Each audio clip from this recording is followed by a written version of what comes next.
I'm an adult. I can watch the show. Shut up, man, baby. Oh. What are you doing awake? You need to be in bed. But I just want to watch Resistance. It's almost 10 o'clock. Shut up, asshole! You got school in the morning and I've got work to do! Welcome back, friends, family, and fans, to Flipped Out. Tonight we're reviewing Resistance, a show for kids. Here's a little taste of what it looks like if you haven't seen it before. And if you have seen it, I'm sorry. Here's a little taste. Can you imagine what it's like to be an ace pilot? This is your chance to make that dream come true. You've got something special. I see it. I've got a mission for you. All right. Blend in. Find out who's loyal to the good guys and who isn't. A show for kids, huh? Well, most age groups in the 10 to 12 year range would be asleep by now on a Sunday night. 10 p.m. on a Sunday night, you know? Star Wars used to be for everyone. Disney Lucasfilm claims it still is, but really it just isn't. They seem to be including every demographic except one. The one that George Lucas kind of focused on.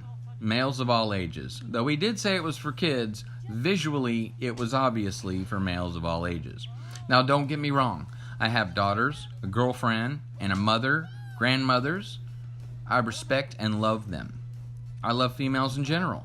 The funny thing is, my daughters don't get into Star Wars in the same way my son does. They do love it, but they don't even know Resistance is premiering tonight.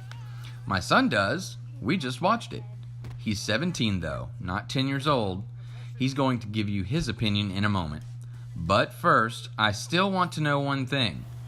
Why does Lucasfilm Disney say that Star Wars should include everyone and then only shop their productions and products to specific demographics like women and small children? And late at night! Yet they leave guys, or should I say teen to adult boys and men, on the back burner. Yep, it's all about children. But kids should be in bed at 10 p.m. on a school night, right? Mine would be. But my one child that is interested in similar shows is 17 years old and looks at this show saying it could be better. But again, I'll let him be clearer regarding his opinion. Why does Disney think men shouldn't be a key demographic? You know it's true. We all do. Every male hero from Star Wars has either been killed or made out to be a fool or coward. Every movie and every show Disney Lucasfilm makes for Star Wars has a leading lady, which is great. That's fine. And it's always created with women and kids in mind. It really is like they are willing to throw away a key demographic that grew up loving, worshiping, and paying piles of money for Star Wars content, movies, toys, comics, you know.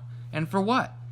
I can only assume they prefer a new fan base. They're tired of the old fan base and they want a new one. And that brings me to Resistance. With all that in mind, here is my opening statement. It's 10 p.m. on a Sunday. Kids should be in bed if they have any kind of decent parents. They say this is loosely based on anime-style cartoons, but if that's true, I don't see it exactly. The flow is good, the talent is there. While I enjoy the action, I'm finding all the dialogue piercing my brain with that Disney style of overly positive, hyper-happy, uber-silly, unrealistic social interaction. And it's like fingernails on a chalkboard, or a fork scratching an empty plate. So, did I like anything about it at all? Well, yes, but first, let's find out what Ethan liked. Ethan, what's your upside? Now, let me get one thing clear. This show is not good, but it does have a few things that are good about it. It's hard to say they're good. One thing I did like was the animation. Although the eyes on every single one of the humans' eyes have little white strips and they're all exactly the same and they all just look like they're all in love with each other. And I just think that's stupid. I like that it's set in the First Order era because they're kind of cool, even though they're exactly the same as the Empire.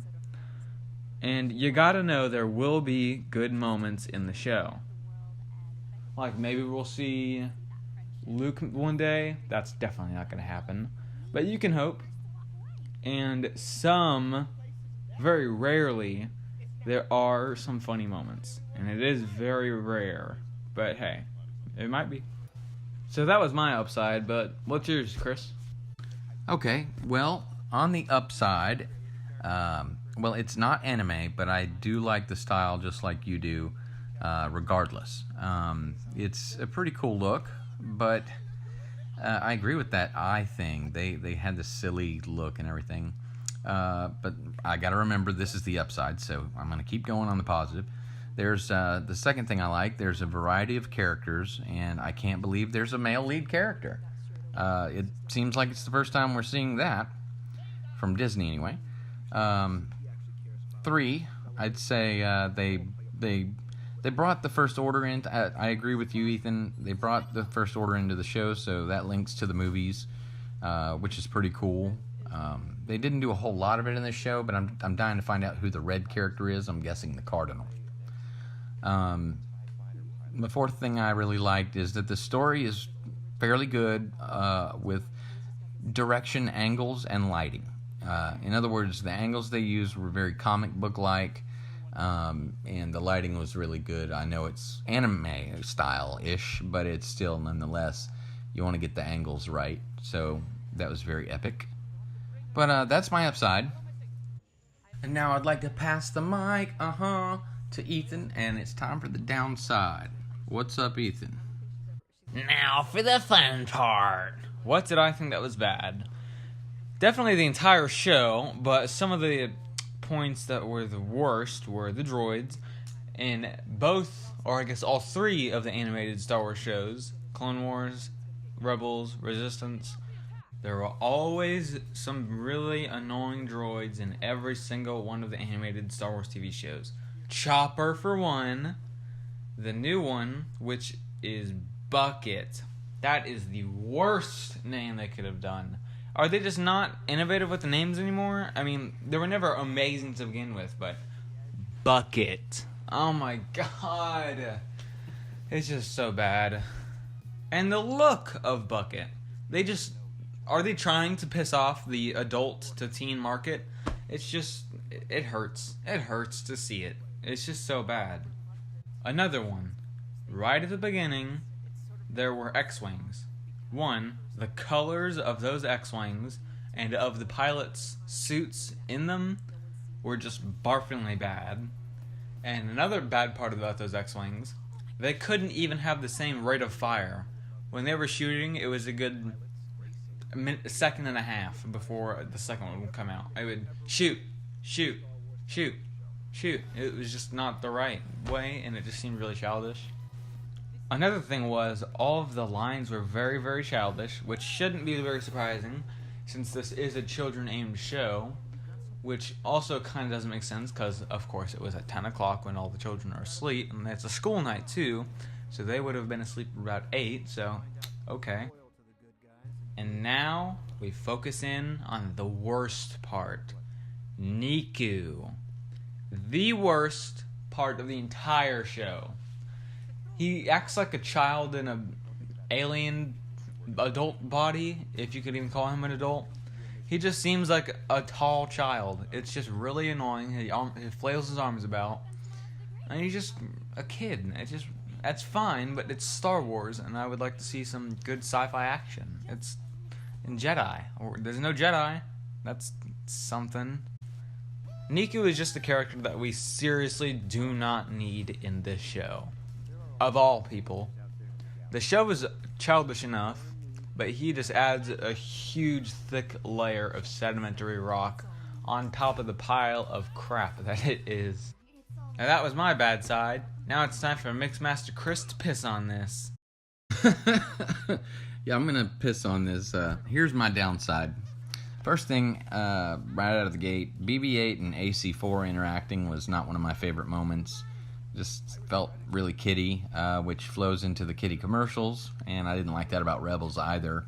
But it is Disney XD, so what are you gonna do? Yuck. Second, I agree with you, Ethan. Where were the Jedi? Do these idiots not know their moneymaker is a lightsaber-wielding superhero, moral leader, peace activist Jedi? Fools. They're all fools. Where are the Jedi, or Sith for that matter? It's like the cowboy westerns without the white and black hats. It just doesn't make sense. Third, It's completely childish behavior with screaming and falling, face-hitting, cross-eyed silliness. What's next? Fart jokes? Almost guarantee we end up getting those. Also, Poe leaves BB-8 with Kazuda. What in the heck? What was he thinking? I mean, why would you do that? That's his droid, and we all know that really it's just sort of fan service for little kids, I guess? Alright, moving on. 5. The music over the dialogue is obsessively positive, and I sincerely hate it. It's bad. Really bad. But what was worse was Bucket. Ethan, you're right. Bucket looked dumb, and the name is horrible. Why aren't they coming up with better names here? Really, the droid was named Bucket. Seriously, that's its name. Disney does have a habit of giving astromech droids crap names. Why not just call it Toilet? Some side notes. The bar fight was a bit cliche and really not that interesting. More silly than anything. I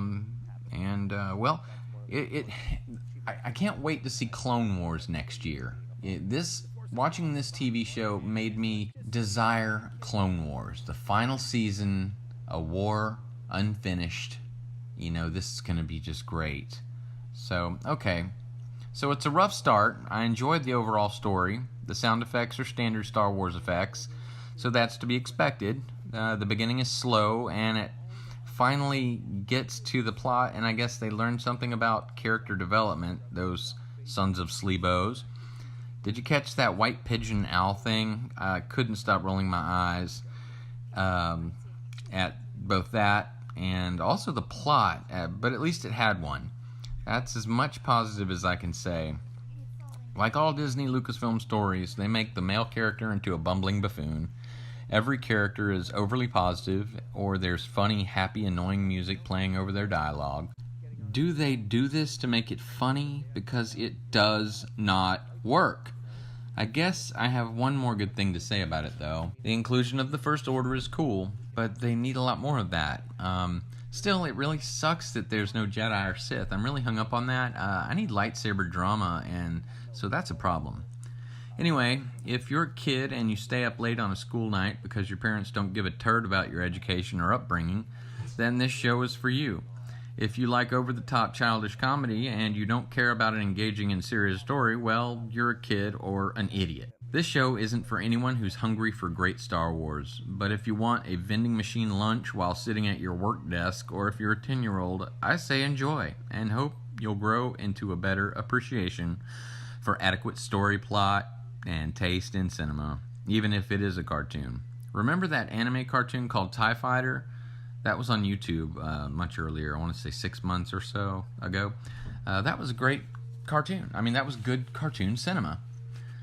So anyway, strap into your seats, everyone. It's going to be a long, long time in our own damn galaxy right here before we see great Star Wars again.